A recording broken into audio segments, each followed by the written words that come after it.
everybody, and thank you for joining my talk. Before we start, a little bit about myself. I'm a data scientist at Dell. I work for the storage and servers groups, mainly with time series data on a lot of cool projects. If you want to know more, come to me later. In the past, I worked for a healthcare startup with a lot of sensors, tracking your daily activities and if you drive in a dangerous way. And I'm also a new mom to Ari, who was born 3 months ago, so I didn't sleep for 3 months. So hopefully for you, you will understand something. So what are we going to talk about today? We will start with GANs famous applications. Then we will go to the fundamentals of GANs. What is a generator? What is a discriminator? And the min-max game. We will talk about evaluation methods. And finally, I'm going to talk about the use case we did at Dell that used GAN to solve the problem at hand. Now, this talk assumes you have no knowledge of GAN, so I'm going to start from pretty basic stuff. And I do assume you have some knowledge in deep learning. Okay, so this is a tweet from Ian Goodfellow, who is regarded as the inventor of GANs, and shows the amazing progression from 2014 with very pixelated black and white photo to 2018 with a quite real-looking image of someone that do not exist, and it keeps progressing. This is from Style GAN 2, images of faces of people that do not exist, and they look real to me. Another cool application is image-to-image translation. This is from the Pix-to-Pix GAN paper, which take an image from one domain and transform it to a different domain. So for example, here we have a sketch of a handbag or a sketch of a shoe transformed into a photorealistic image. And the way the model is trained is by using paired images. So we have the data, which is the sketches, and we have the labels, which are the photorealistic images. We don't always have the option to have data labels. So for that, there is the cycle GAN, which is doing quite the same. It takes an image from one domain, transform it to a different domain. For example, you can see a Monet painting transformed into a photorealistic, winter to summer, summer to winter, zebra in the style of horse, and vice versa. But in this case, the model doesn't have to train on pairs of images, but rather two sets of images from different domains. A lot of zebras, a lot of horses, and the model knows to transform the style. Super resolution GAN, I think it's very useful, and you might have heard about it already. So it takes an image with low resolution and gives you or generate for you an image with higher resolution, a sharper image. So this is again an example from the paper.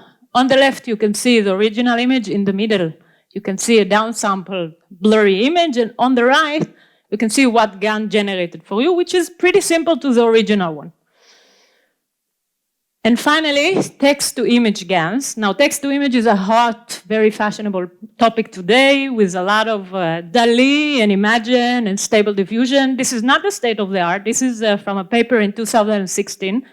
And I think these are really pretty neat results for that time.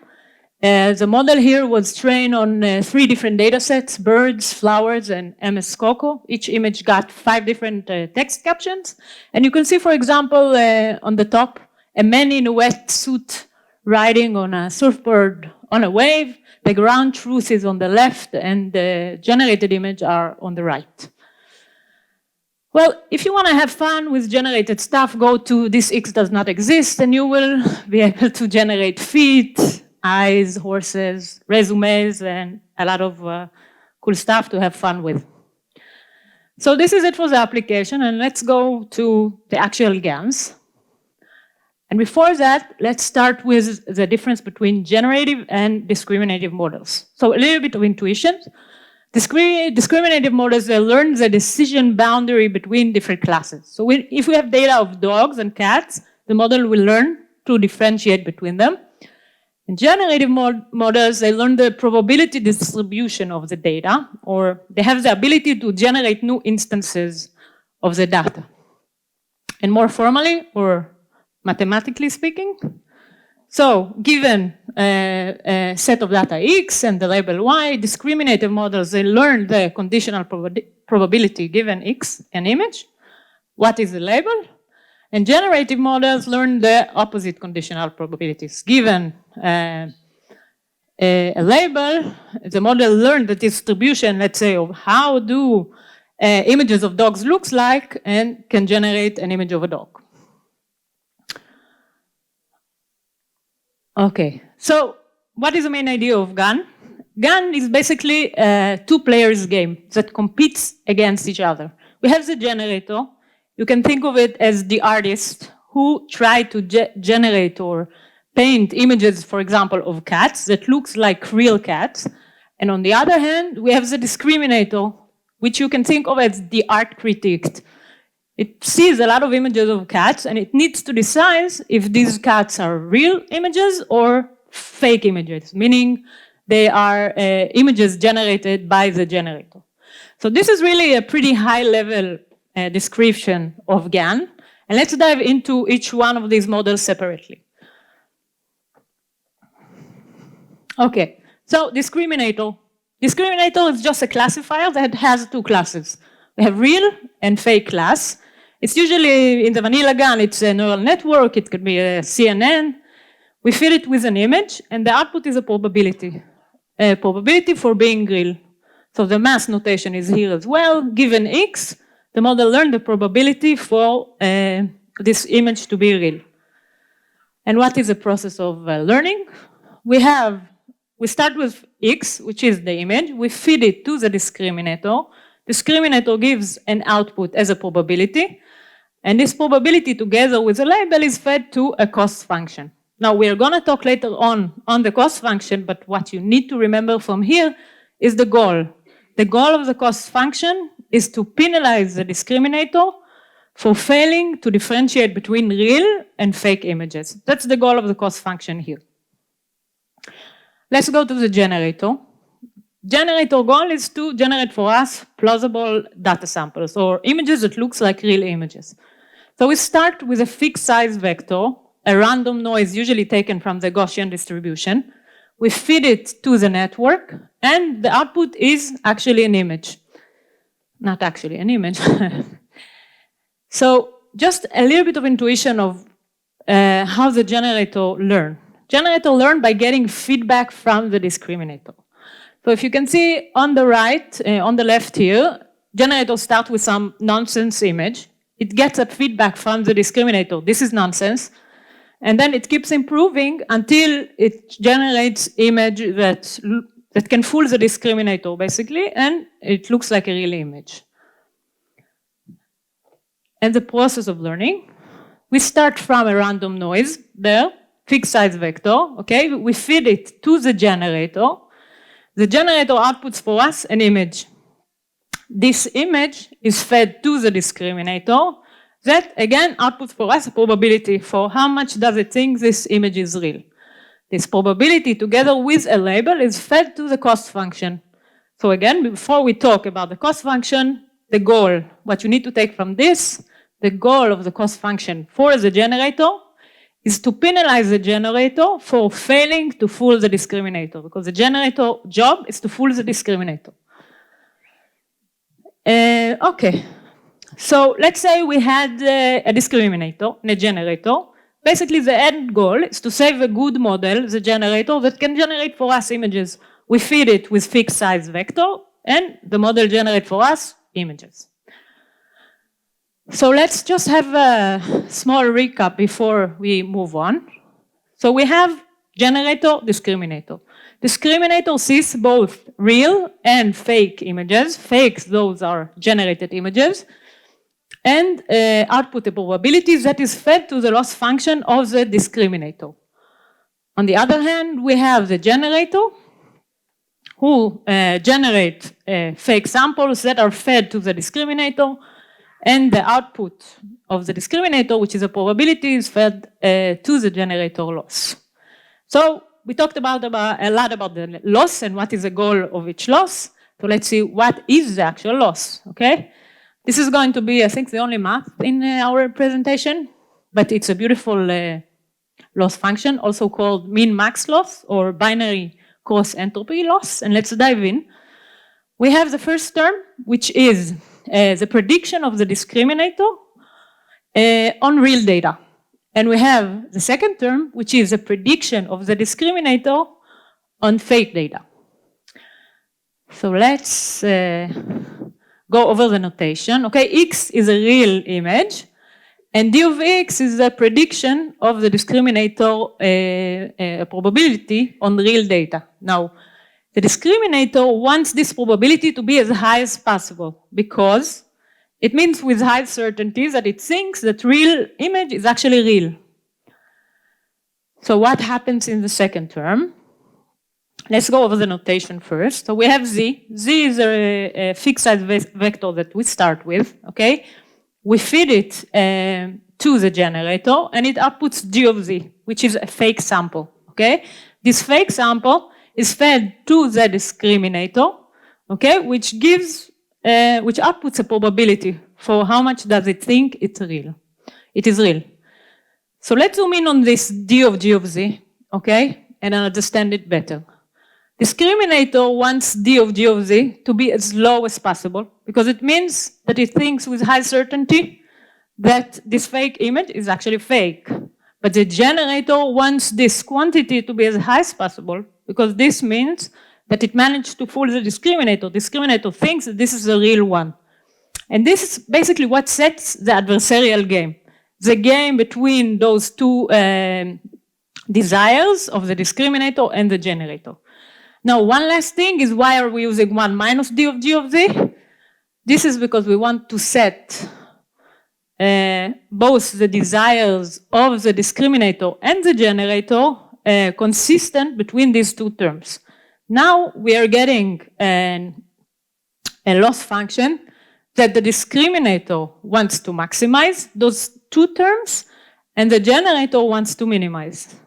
And this is basically it. We have an objective function and we need to find a discriminator that maximizes this objective function and a generator that minimizes it. So hopefully this made sense. And I want to show you a little bit of code on how GAN training works. And before that, let's just have, again, a small recap on the training. I always find it a little bit confusing, so I'm going back to it every time. So we have a discriminator and a generator that are trained in an alternate fashion, okay? So again, you saw this before, but I'm going back to it. We have the discriminator that is seeing real data and fake data. When I say fake, that is data generated by the generator and outputs probabilities. Those probabilities together with a label are fed to the cost function that we just discussed. Okay, then we calculate gradients and we update the network. This is for the discriminator. We update here the discriminator.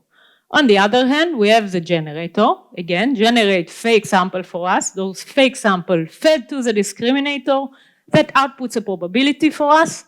This is fed to the cost function, which is the min-max cost or binary cross entropy here below. And we calculate gradients and update the network. So let's look at some code to describe it. So PyTorch to the win.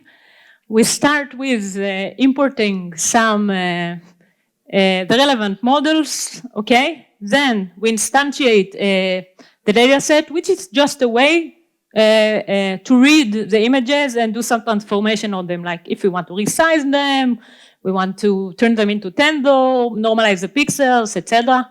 Then we instantiate, again, the data loader, which is, again, a way to load the data during training. Is it going to be in a multi-processing way, or what is a batch size, or is it going to be shuffled or not? And then we finally instantiate the models. We have the netG, which is the generator. Now, these are predefined classes, okay? I didn't put it here because we don't really have time to go over all the code. But I have a link here to the full Colab notebook. You can take a look or just go to the documentation of PyTorch on GANs. So we instantiate the discriminator and the generator. we instantiate the loss function. We also discussed the binary cross entropy loss function. Then we have the labels, 1 for real data and 0 for fake data. And then we instantiate the optimizers. Optimizers is a way to update the weights, both of the generator and the discriminator. And then we decide which device we want to work on. Are we going to train on GPU? Spoiler, yes, or CPU. So this is the most important part, I think. Again, not the full code, but describe pretty well the training, okay? So on the left, this is a training and update of the discriminator, and on the right, it's the training and update of the generator. Okay, so we start iterating on the data with epochs, and here we are zeroing out previously calculated gradients from the network. We move the data to the device we want to work on. Okay, and we create the labels. Here the labels is just a tensor of ones for real data. Okay, we feed this real data to the discriminator, netd, and we get an output as probabilities. Okay, those probabilities together with the label are fed into the loss function, and we calculate the gradients and we calculate the gradients for real data. Now, what about fake data? Quite the same. We start with fake noise, random noise taken from the Gaussian distribution. Then we feed it to the generator and we get fake images. Those fake images are fed to the discriminator, okay? And we get probabilities as output. The probabilities together with the labels are fed to the loss function. And we calculate the gradients with backwards. And finally, we update the discriminator. Okay, the generator is pretty similar. Okay, we are zeroing out the gradients. We create labels. We feed this fake data to the discriminator. And then we feed the loss function with the output of the discriminator on fake data and labels, calculate the gradients, and finally, at this stage, we update the generator, okay? So again, if you want to see the full code and try to play with it, I can give you later on the link, or you can go just to PyTorch documentation. Okay. So we talked about training, we talked about the loss function, we talked about generator, discriminator, and we are left with how do we evaluate results when we have them. So two things that are important. One is fidelity, okay? We want the quality of images to be in good quality, looks like real images.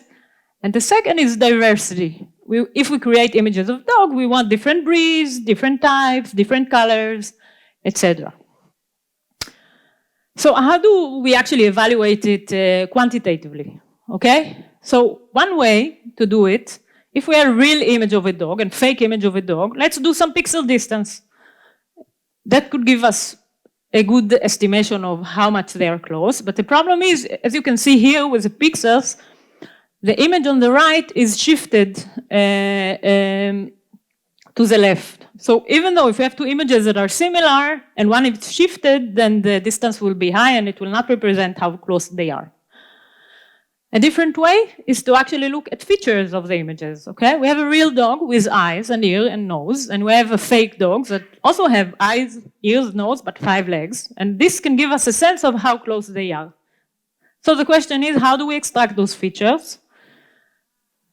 So we have pre-trained classifiers, okay? So there are a lot of famous architectures that are trained on ImageNet, which is a collection of more than 14 million images with more than 20K categories.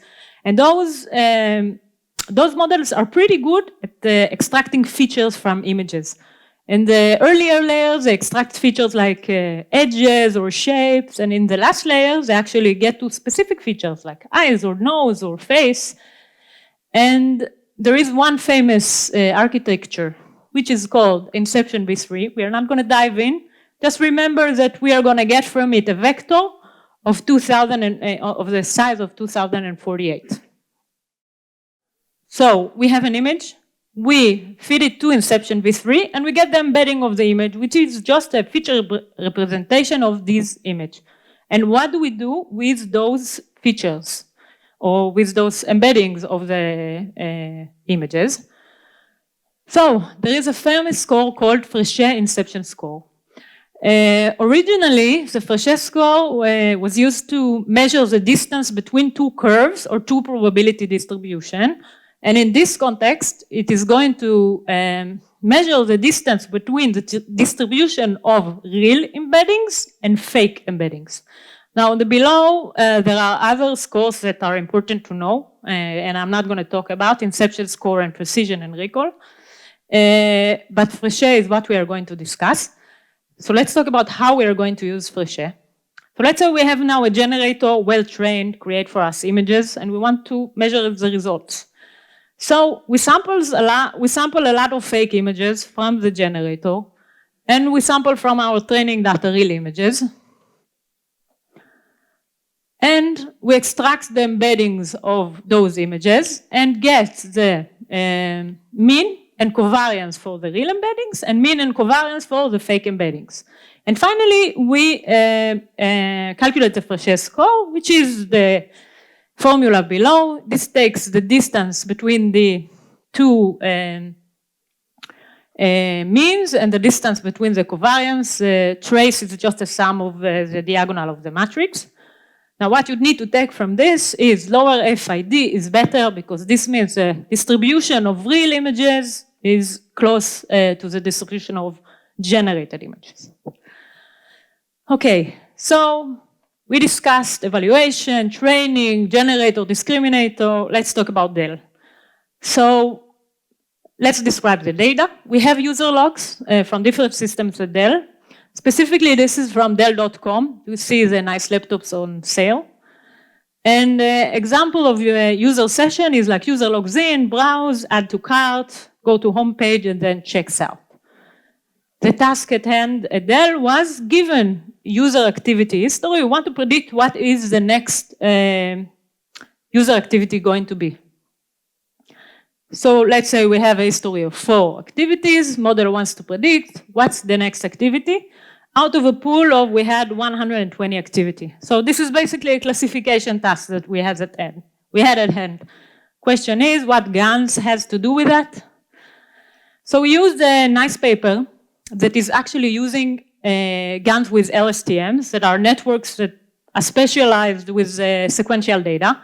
So there is a generator, which is an LSTM that generates for us fake user sessions. And there is a discriminator, again an LSTM, that gets fake session and real session and decide what is fake and what is real. Now let's elaborate a little bit, okay? On the top, we have a real user session, okay? Logged in, browse, add to cart, homepage, remove from cart. Then we feed to the generator the 4 first activities, and the generator predicts for us the 5th one in red. So when we have the prediction, we are now creating real session, real user session, and fake user session, okay? So on the top, we have real user session because we have the training data. And on the right, we have the 4 first activities and the 5th, which is considered to be the fake session. This, both fake and real, are fed to the discriminator, and this is how the discriminator decides what is real and what is fake. Eventually, what we were interested in is a well-trained generator, a generator that learns the probability distribution of user sessions at Dell.com. We feed it with a user history, and it gives us the next activity of that user. So before we end, I just want to give you kind of a summary to what we had at the beginning of the lecture and what we had at the end, okay? So we discussed GANs for images, and then we discussed GANs for sequential data. So for images, the generator starts with random noise, fixed size noise. And in our case, we started with a sequence of user activity, okay? The second difference is the model architecture. The vanilla GAN or other GAN architectures are using neural network or CNNs, and in our case, we use LSTMs. And finally, evaluation. we discussed FID for images, and in our case, we used weighted accuracy and F1. In our case, it was easy because we had the label as a next activity from the training data, and we had the prediction. And one last thing about result or why we used GAN. We obviously tried a baseline LSTM, and then decided to go wild with GAN, and GAN surprisingly improved our result significantly. And yes, that is it. So, if you have any questions. Okay, yes.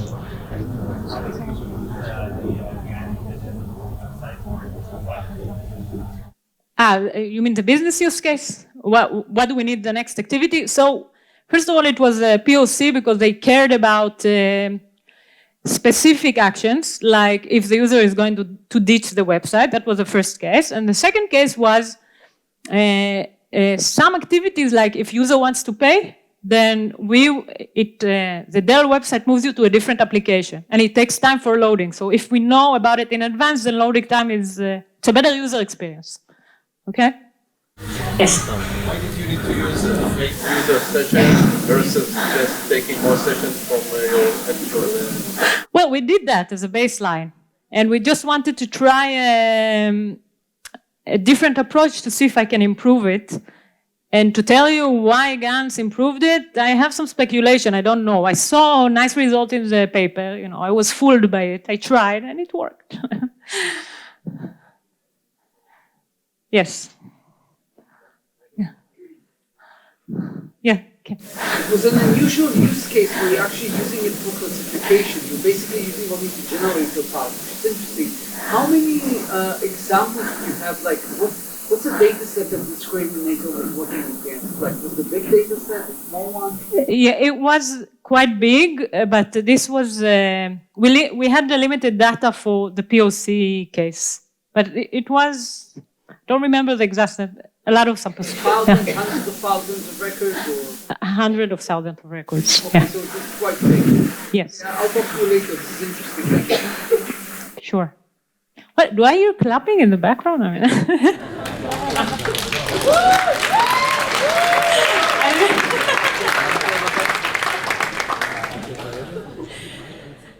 yes, do we still have time or? Okay, one more question, yeah. Please? Oh. Okay. The prediction was being made for a reason. If a user is about to drop, if that's the prediction, that you're going to try and change their behavior and show them something else. Yeah.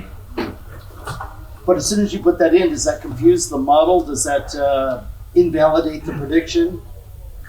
This is a good question. I must say, I must be honest and say that this stayed at the POC level, not because it wasn't good enough, but for other reasons. But I didn't try it to tell you if it confused the model enough, but it's a good point to take when it's actually in production. Okay, one last, right? Okay, yes. How is the performance in comparison to other, I would say, more conservative models that just predict the next step? So I can't say specific numbers, but we tried a baseline of LSTM, vanilla, and we tried that, and I saw significant improvement. I was surprised, to be honest. I didn't know I would get such improvement, but it did. So I took it. Okay. Thank you.